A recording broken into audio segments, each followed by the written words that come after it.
O presidente Jair Bolsonaro se aproxima de Luiz Inácio Lula da Silva nas intenções de voto.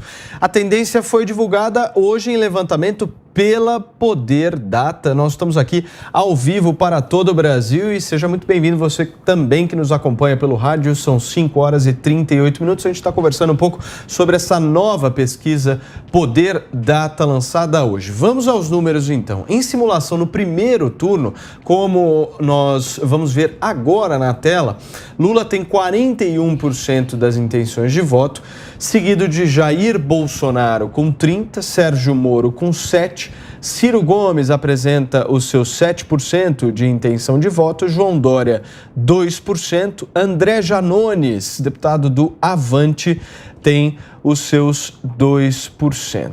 Nós já vamos começar então, produção, a discutir esses números, porque esses números chamam a atenção de todos, Serrão, justamente por conta dessa ampliação aí em 3% das intenções de voto do presidente da República, ou seja, a diferença caiu para Lula. Isso se deve a quê? Olha, se deve a que os institutos de pesquisa, devagarinho, igual naquele samba do Zeca Pagodinho, já estão fazendo os seus ajustes metodológicos. Claramente, essas pesquisas, elas não estão confiáveis do ponto de vista da realidade. A realidade das ruas é outra. As pesquisas estão ainda muito longe da eleição, muito longe da definição exata de quem vai realmente ser candidato. Será que o Sérgio Moro realmente conseguirá ser candidato? Não sei, mas o nome dele aparece ali na pesquisa. Será que João Dória vai ficar com apenas aquele percentualzinho michuruca que ele está na pesquisa? O governador do maior estado da federação, um homem de marketing, um homem cujo governo gastou aí mais de 300 milhões para investir em propaganda, vai ter só esse percentual? Sei lá. Então, esses números sempre vejo-os com extrema esquisitice. Prefiro aguardar mais na frente para que nós conheçamos a realidade de pesquisa. Na minha visão, pesquisa eleitoral nem deveria ser divulgada da maneira irresponsável como é no Brasil. Ela é um instrumento de propaganda que acaba induzindo uma parte da vontade do eleitorado, que esse ano temos de novo um fenômeno muito grave que está atingindo o mundo e que nós temos que ter cuidado. O eleitor precisa comparecer para votar. Estamos tendo aí em várias eleições pelo mundo afora abstenções que beiram 50%, ou seja, as pessoas estão de saco cheio da política e isso é muito perigoso. Piperno, eu vou deixar para você justamente esse comentário, porque de todas as ampliações aí na intenção de voto, sei que você vai falar. Tanto de Bolsonaro quanto dos outros, a maior de todas dessa pesquisa é de Ciro Gomes. Ciro Gomes salta de 3% das intenções de voto para 7%, ou seja, um aumento aí de 4%. Isso se deve a quê? Eu acho que ele teve uma maior exposição nos últimos dias, até por conta do lançamento da candidatura dele, que apareceu em vários canais de televisão, inclusive aqui, né? A gente fez a exibição desse evento quase que na íntegra. E o fator Piperno? Não, isso é irrelevante. Mas então, ele apareceu mais, ele falou mais, ele continua uma metralhadora giratória. Pode estar roubando o voto do PT, né? E aí que eu ia chegar. Será? Então você pega o tamanho, o Lula cai 3, o Ciro sobe 4. O Lula caiu 1. Caiu de 42 para 41 e o Ciro subiu de 3 para 7.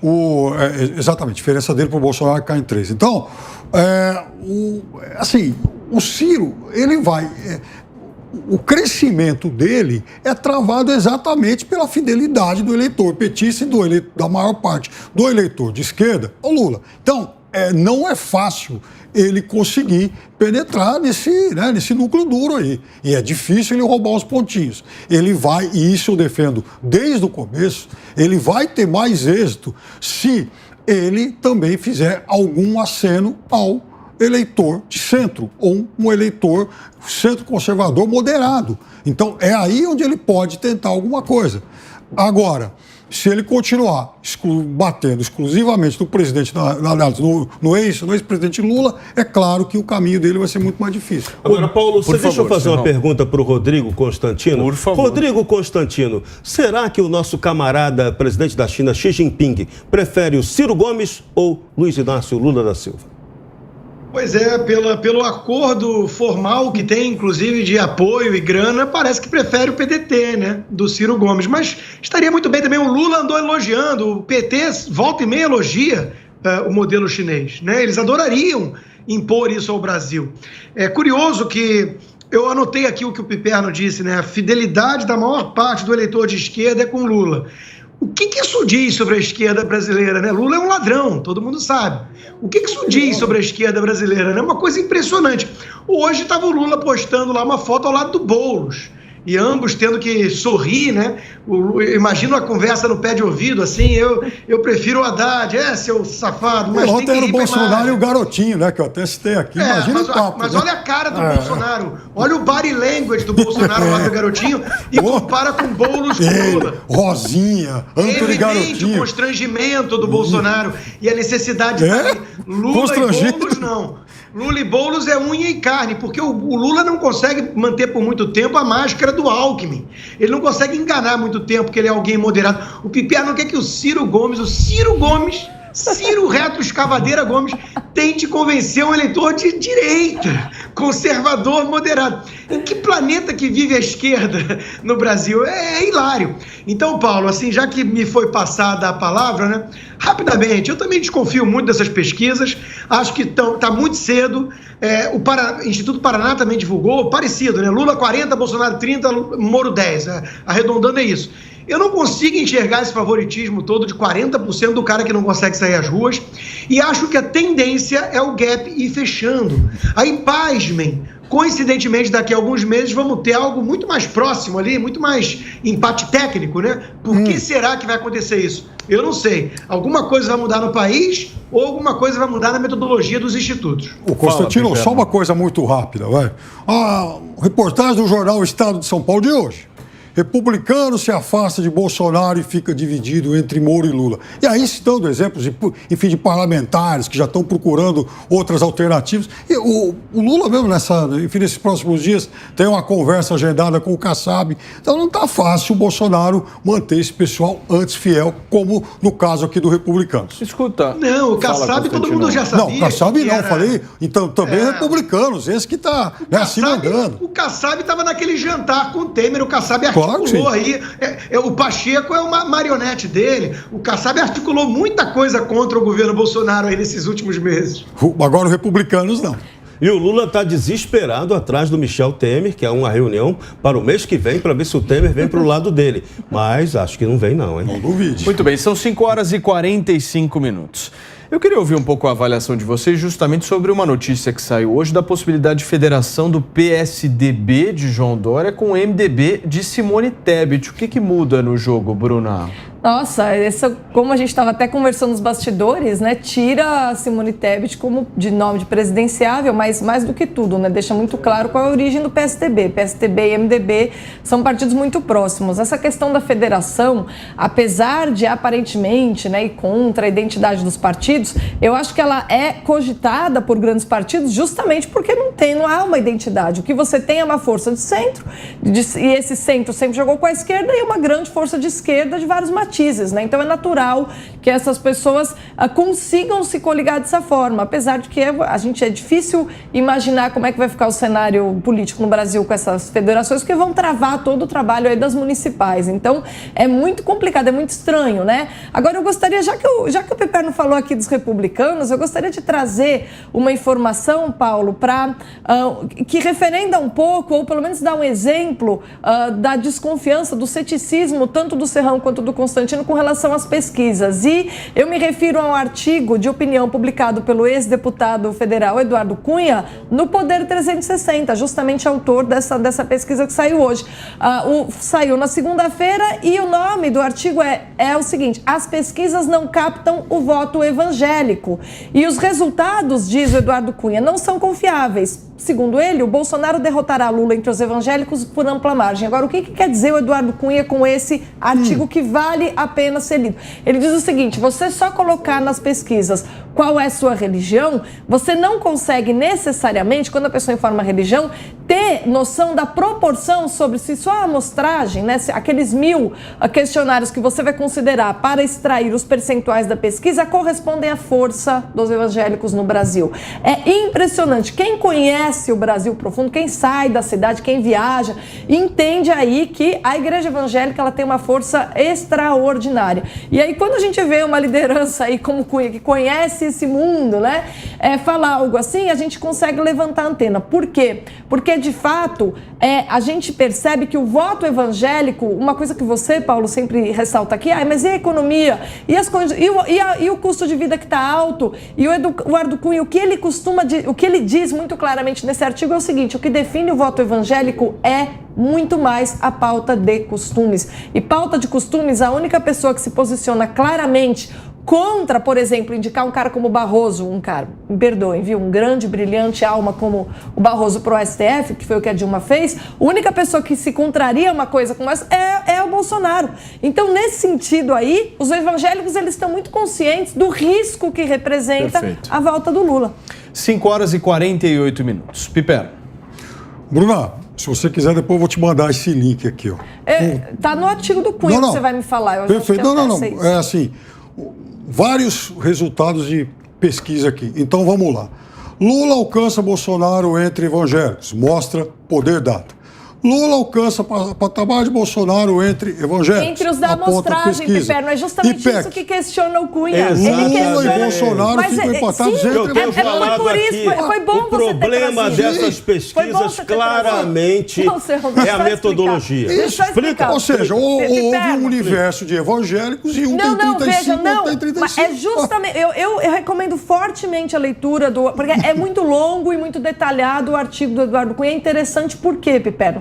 Justamente em reação a todas essas notícias que você evoca e trouxe aqui, ele explicou por que essa amostragem de 1000 não funciona, porque a religião é uma das questões que vão ali no questionário, mas não necessariamente essa amostragem de 1000 que está no questionário corresponde ao número de evangélicos, à força dos evangélicos que há no Brasil. Você entende? Entre os 1000 da pesquisa, 300 evangélicos. Não, veja. Não necessariamente, mas será que ela corresponde? Esse é o questionamento que ele faz. Mas ele faz um questionamento metodológico que ele não tem como legítimo.